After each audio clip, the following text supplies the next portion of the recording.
This is Kirstin for Arts Consultancy. This is a personal introductory blog about where I'm starting.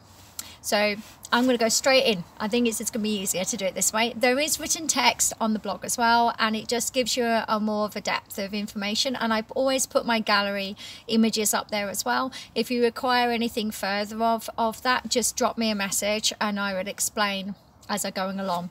There's lots of different bits to this one because this is like a humble beginnings and what is going on, and then it will make more sense on all the other blogs to follow. This is all for the business one, so this is being put under the business aspect of my blog and my vlogs. So click in, subscribe, and do all those really wicked things that you all do. So here we go.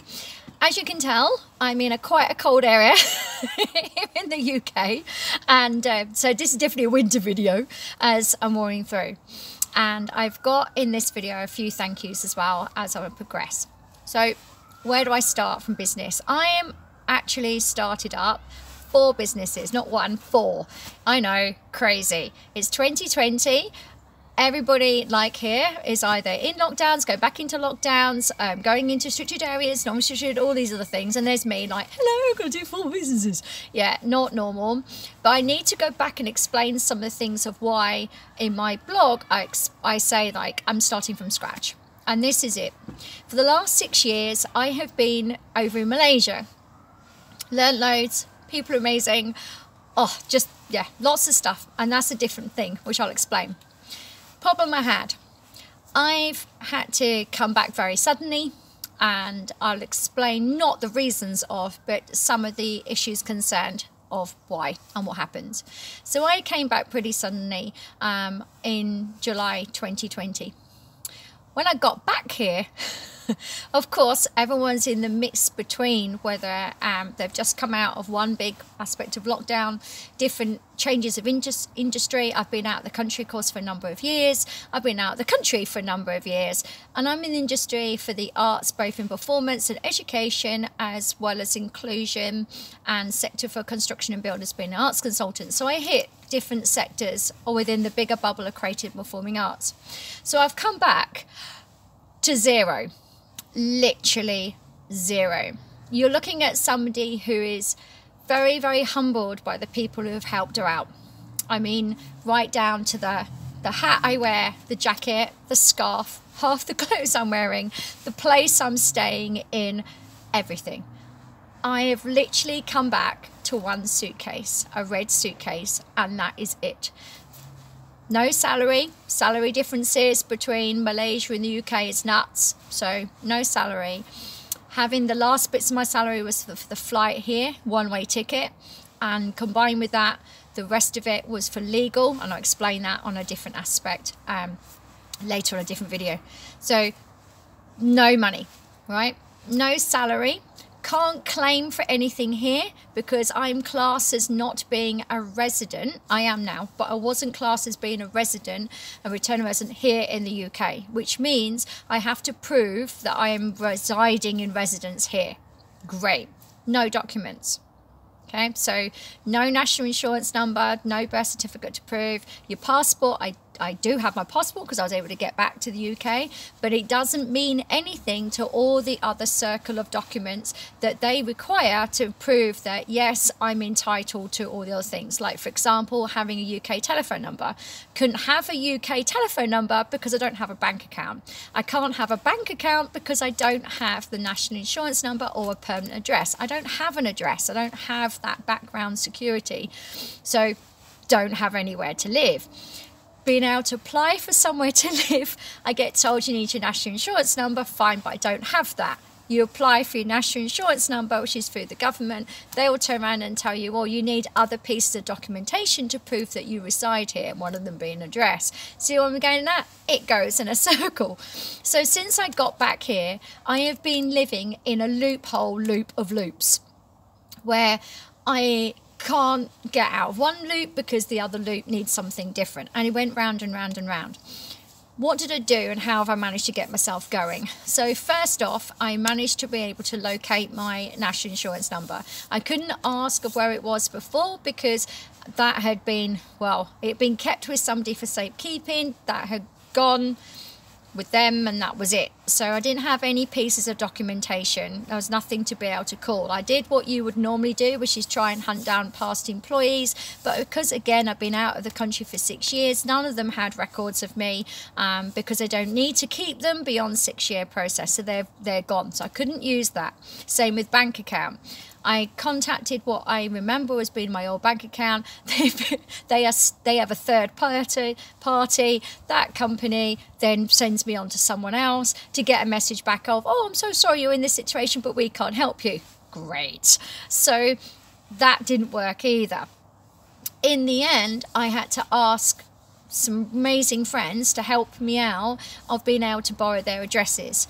So again, we have to look at their types of circumstances of whether or not they're allowed to have their address. In other words, if they are a homeowner, it's a lot better than if they're on things like security benefits and extra, because I have to be able to prove that I'm there when I'm not there and all these sorts of things. So it was like trying to find the best friends who could help me on that one, which thank goodness, thank you to the dance board in particular, thank you, I was able to at least jump the system. So then it meant then I had address to be able to, even though I'm not there, address to be able to say, look, I've got a place.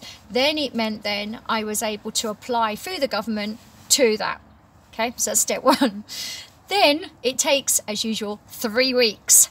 Great. So 3 weeks of nothing before the final first hallelujah being my national insurance number. So my national insurance number to prove the fact that I used to be around here in the UK, finally came through to her friends. Great.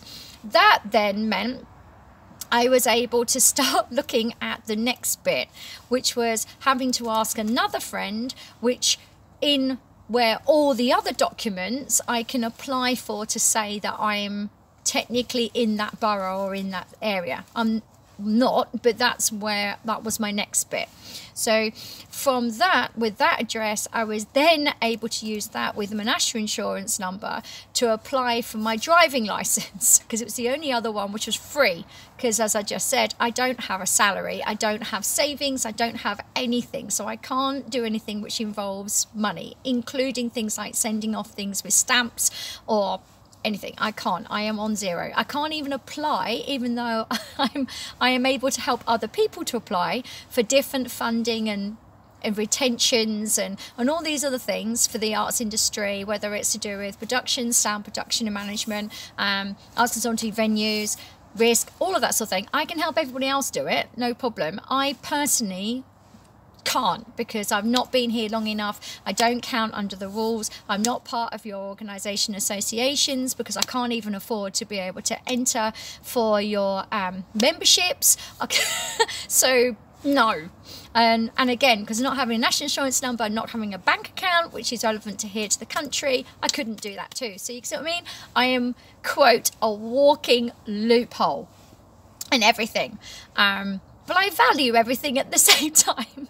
And you can tell, I still smile. Most people wouldn't, but I am. So that was my next bit, get my driving license. Because I realised when I looked down all the lists of all the things that all these other companies and things wanted to prove our resident and also to kick all the others in line, I needed my driving license next. Now I had a driving license over in Malaysia, but with the Malaysian one, it was outdated because I never drove there. Sorry, Malaysians, you're not safe. So I couldn't do that one, but I did have the old photo card and I did have the details on it, so that was my next one. So I applied for that one. That took another nearly a month before I actually got that one to this different address.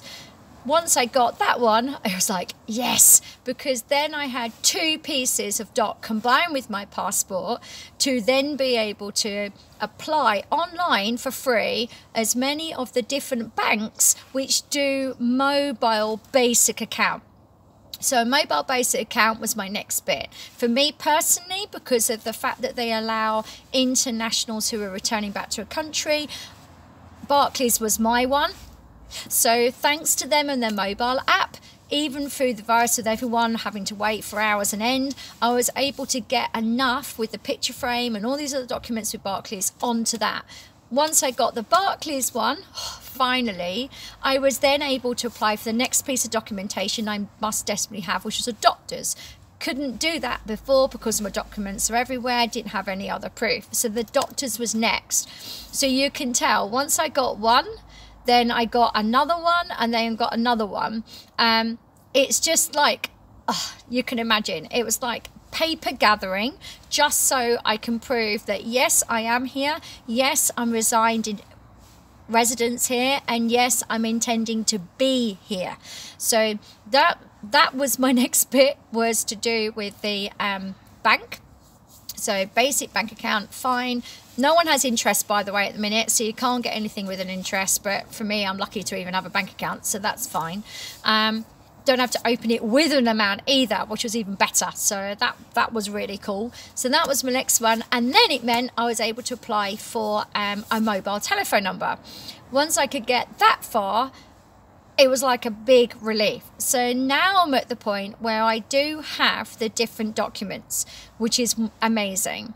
Accommodation, I was constantly told from charities like Shelter, same with hospice, same with Citizens Advice over here, same with some other ones as well. I don't sit in any of their criteria boxes because I don't have dependents, and I have a different risk to what other people would do. So I just don't sit, and I will be right at the bottom of the tree on anything.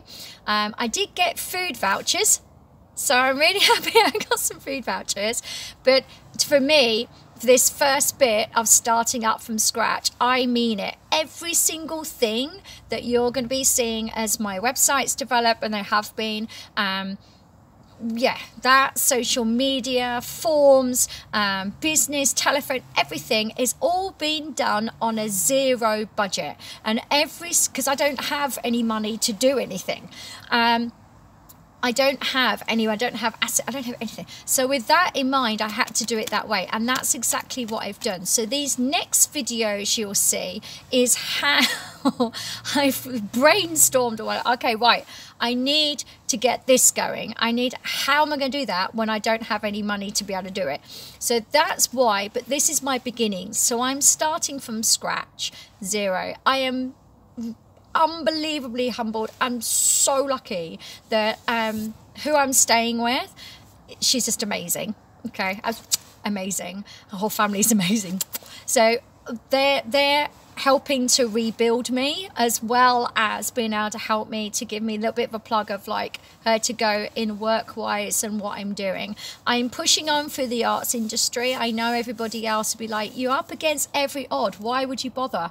I know that what I'm doing is worth it.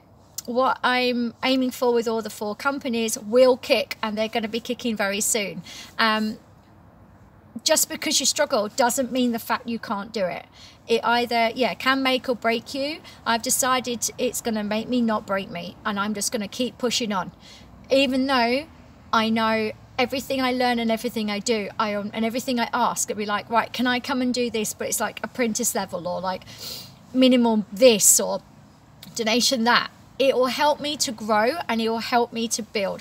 I would love to be able to apply any minute now. I would love to things like the association bodies and stuff. But every single time I click in and I see the fact of how much it is per year, or membership to this, or qualifications, or bits of paper for that, I'm sorry, I have the experience, but I can't apply for you. I can't until I've actually got some money in the bank and I'm able to split it down to what I need to live, because and being able to donate back to where I'm staying as well, to say thank you, then I can. So this is the first video. Everything else, from now on, you'll start to see more of a breakdown of how I'm achieving against the odds for everybody else. And there's some amazing stuff to come for all my companies. And I said, I'm self-employed, on zero, hopefully soon not be zero. And I think the first time that I own anything, I think I'll actually cry in a positive way that I'm able to get on my feet. But I'm forever hopeful and forever promised, and happy November and happy winter. And I wish to say this is the most amazing donated coat ever, and scarf and gloves, which I'm not wearing. But this is it for more. Hope that makes a bit more sense. I'll put more of the descriptions up later on. with links and I said the images, but this is for the blog of Humble Beginnings, the start. Thank you, everybody. Bye. Oh, and if you want to know any more, KirstinOliver.com. Forgot to say it.